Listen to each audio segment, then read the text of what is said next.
Ministério da Saúde alerta a importância de vacinação contra a poliomielite. A doença não é vista no Brasil há 35 anos. E você vai ver também.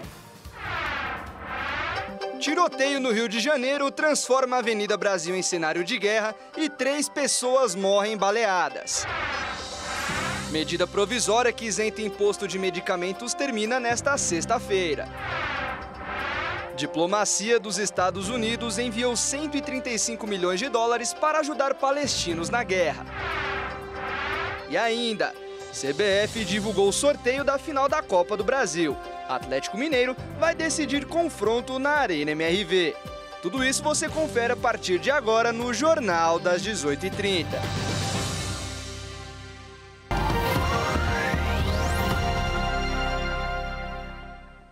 Olá, seja muito bem-vindo, nós estamos ao vivo. São 18 horas e 33 minutos pelo horário de Brasília. Eu sou Fernando Jesus e a partir de agora você confere comigo as notícias do Brasil e do mundo desta quinta-feira. Hoje é o Dia Mundial de Combate à Poliomielite. A data é uma marca dos 35 anos sem a doença no Brasil. E o Ministério da Saúde alerta a importância das campanhas de vacinação em crianças como forma de erradicar a doença.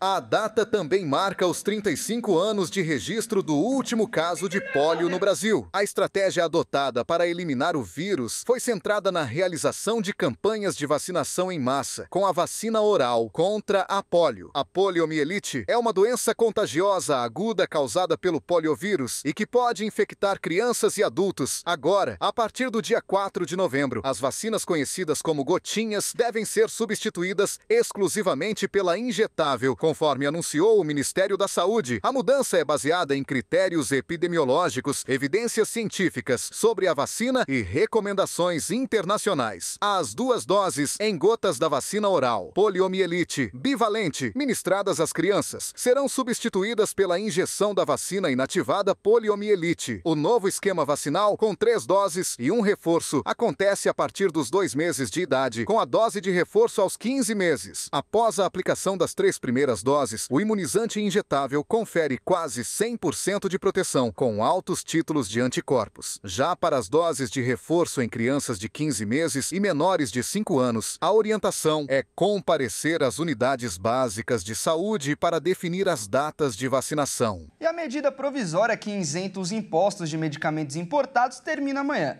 Com o fim dessa MP, os remédios e tratamentos fabricados fora do país serão taxados em 60% sobre o imposto da importação. A medida afetava medicamentos que não são produzidos no Brasil e eram importados por pessoas físicas para uso próprio ou individual.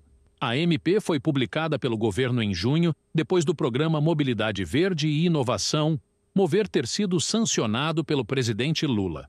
Publicada em 28 de junho, a medida teria validade de 60 dias, sendo prorrogada por mais 60 dias. A norma foi enviada pelo governo ao Congresso após apelos de diversas associações de pacientes e profissionais da saúde. O texto precisava passar por análise em uma comissão mista antes da votação nos plenários da Câmara e do Senado. A comissão não chegou a ser instalada. Com o fim do prazo, se perde os efeitos automaticamente. Isso significa que fármacos incluídos, o tratamento de doenças raras, passarão a ser taxados com uma alíquota de 60% sobre o imposto de importação. E 3 pessoas morreram durante um tiroteio entre a Polícia Militar e traficantes na zona norte do Rio de Janeiro. O confronto fechou a Avenida Brasil e interditou os 2 sentidos. O Anderson Nascimento vai trazer mais informações.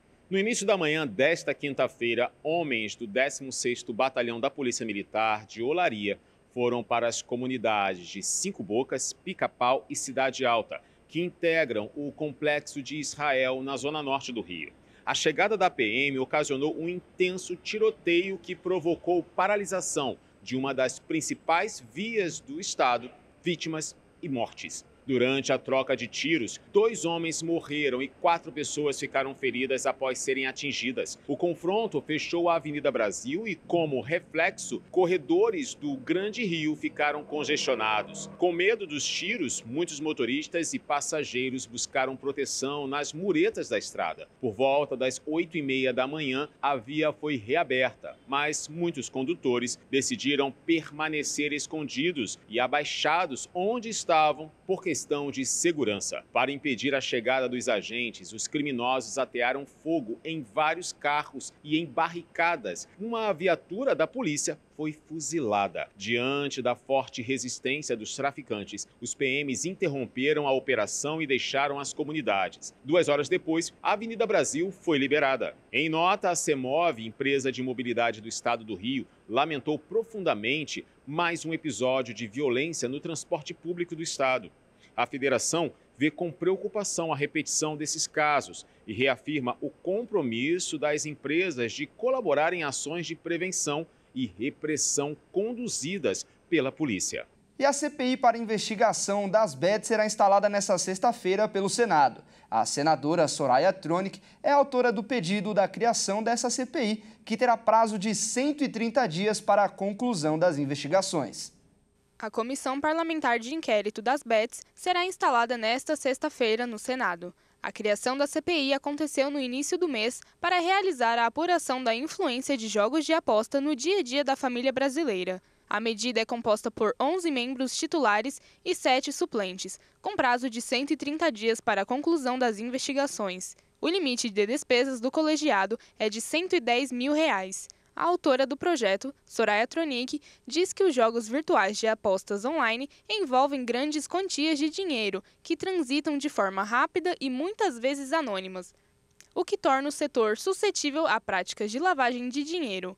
Com o pedido de criação, serão investigados o envolvimento de organizações criminosas especializadas em lavagem de dinheiro com apostas e também a divulgação que influenciadores digitais promovem sites de apostas esportivas e outros jogos de azar em suas redes sociais.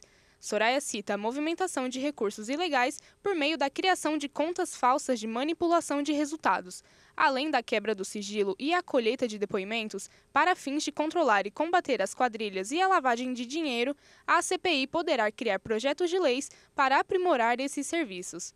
E falta um mês para a Black Friday, uma oportunidade muito boa para o consumidor conseguir preços de promoção em alguns produtos. Mas no Brasil a data é conhecida como Black Fraud, justamente por muitas fraudes que são aplicadas. E por isso é muito importante se atentar aos possíveis golpes. A Black Friday desse ano vai acontecer na semana de 29 de novembro. A data está um pouco longe, mas já é o momento certo para começar a acompanhar os preços dos produtos e conferir as promoções. Para não cair em ciladas, a primeira dica para o consumidor é saber com pelo menos um mês de antecedência o valor do item que está na lista de desejos.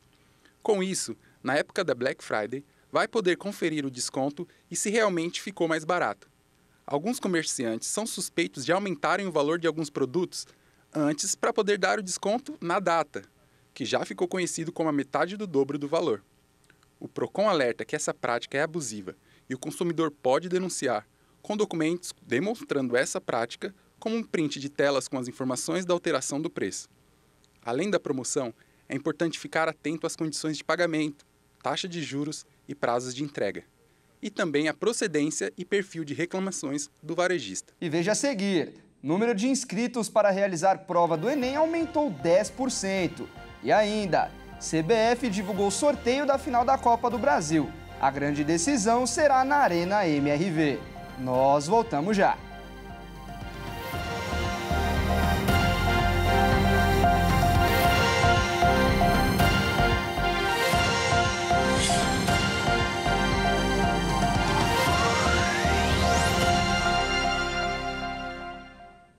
Nós estamos de volta e ao vivo. São 18 horas e 45 minutos pelo horário de Brasília. E olha só, um ciclone extratropical atingiu o Rio Grande do Sul nesta quinta-feira. O temporal chegou com ventos acima de 100 km por hora na área central do estado. Telhados foram arrancados, coberturas foram destruídas e diversos bairros ficaram sem energia elétrica devido à passagem do ciclone extratropical. De acordo com o Instituto Nacional de Meteorologia, o INMET, o estado se prepara para receber tempestades de até 60 milímetros por hora, com rajadas de vento acima dos 100 quilômetros por hora. Alertas de perigo e grande perigo para tempestades em todo o Rio Grande do Sul foram emitidos. Conforme o ciclone avança em direção ao alto mar, a frente fria ganha força sobre o estado, intensificando os temporais. O alerta do INMET vale para os municípios das regiões metropolitana, central, norte, noroeste, serra, vale, parte da campanha e sul. Nestas regiões, a tempestade pode causar danos em edificações, alagamentos e queda de árvores. Por isso, a Universidade Federal do Rio Grande do Sul suspendeu atividades acadêmicas e administrativas presenciais a partir do meio-dia desta quinta-feira. E o número de inscritos para o Exame Nacional do Ensino Médio, o Enem 2024, aumentou para 10% em relação em 2023. Os estudantes vão fazer as provas nos dias 3 e 10 de novembro. Neste ano, mais de 4.325.000 estudantes se inscreveram para as provas do Enem. O número representa um aumento de 9,95% em relação ao ano passado. Do total de participantes desta edição, a maior parte já terminou o ensino médio ou conclui neste ano esta etapa de ensino. Segundo o INEP, os dados são baseados nas autodeclarações dos participantes no momento da inscrição. Os percentuais foram estimados com base no Censo Escolar 2023. Além deles, 20% de inscritos são de estudantes que ainda não completaram o ensino médio, mas vão fazer o Enem para testar seus conhecimentos. Todos estão na condição de treineiros, no exame. O estado com o maior número de inscrições é São Paulo, com mais de 645 mil, seguido de Minas Gerais, com 393 mil, e da Bahia, com 376 mil.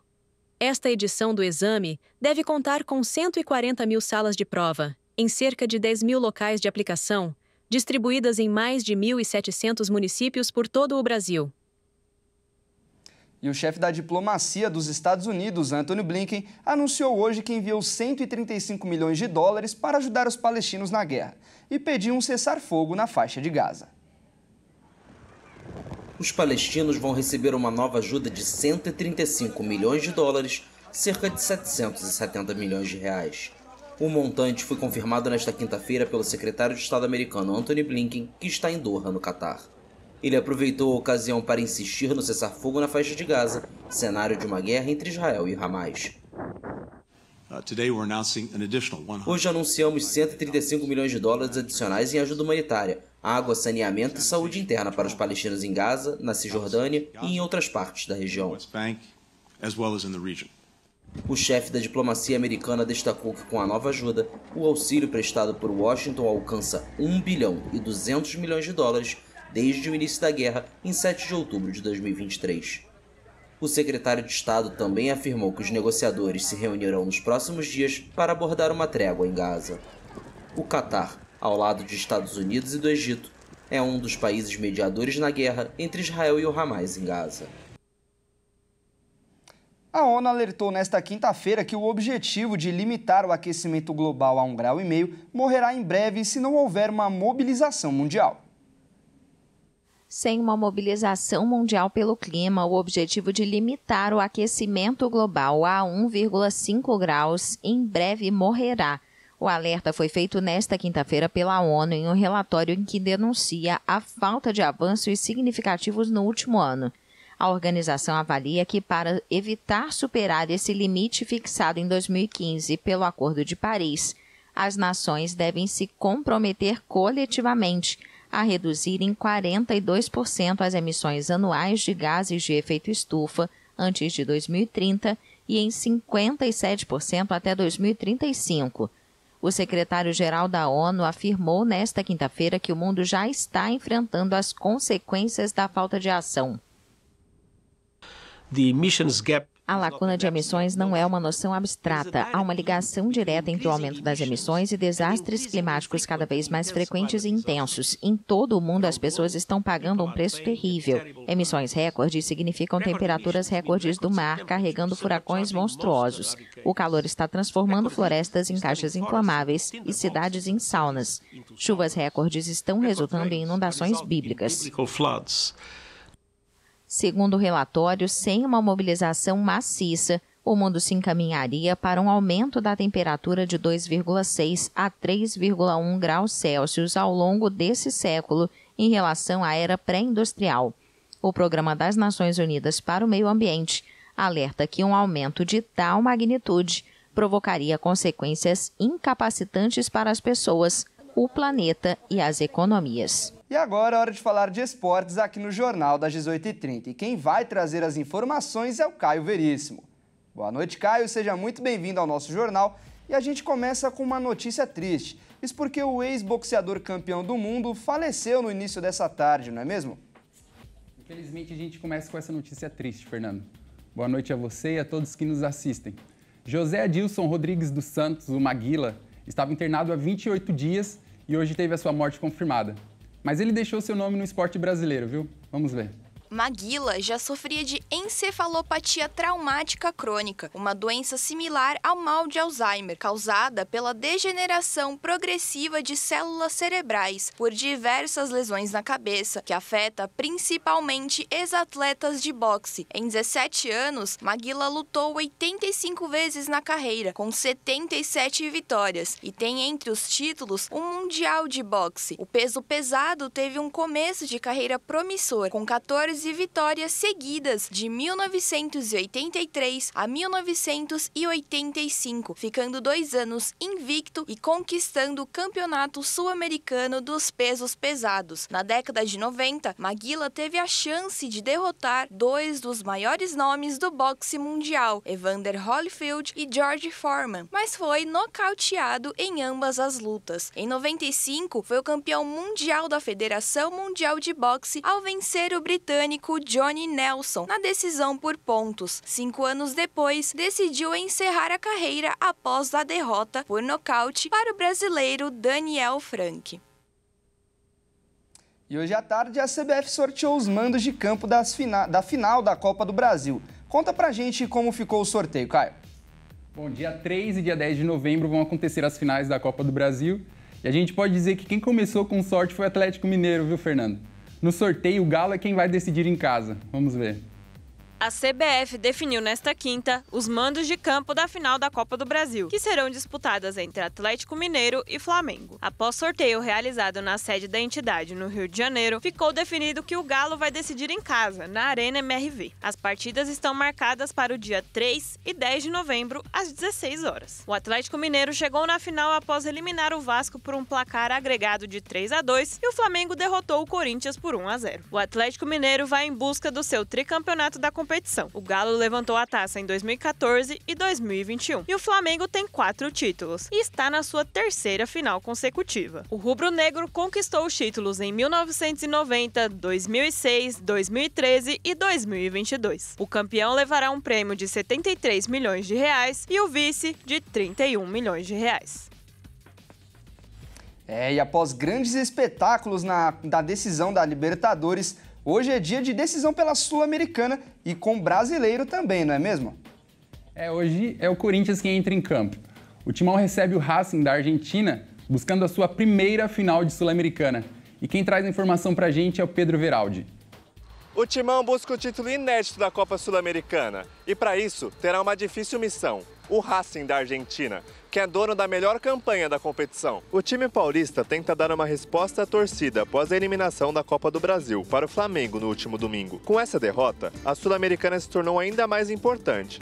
Isso porque a única chance do Alvinegro jogar a Copa do Brasil e a Libertadores do ano que vem é sendo campeão. A boa notícia é que a principal contratação da temporada, o holandês Memphis, que não atuou contra o Flamengo por conta do atraso na inscrição da Copa do Brasil, estará à disposição do técnico Ramon Dias, que vai com força máxima no confronto de hoje à noite. No lado argentino, o Racing vive uma boa fase. É o 5º colocado no Campeonato Argentino e acabou de eliminar o Atlético Paranaense nas quartas de final da Sul-Americana. Bom, por hoje é isso, Fernando. Uma boa noite a você e a todos que nos assistem. Tá certo, Caio. Muito obrigado pelas informações. Uma ótima noite para você. E o Jornal das 18h30 fica por aqui. Muito obrigado pela sua companhia. Uma ótima noite para você e até mais.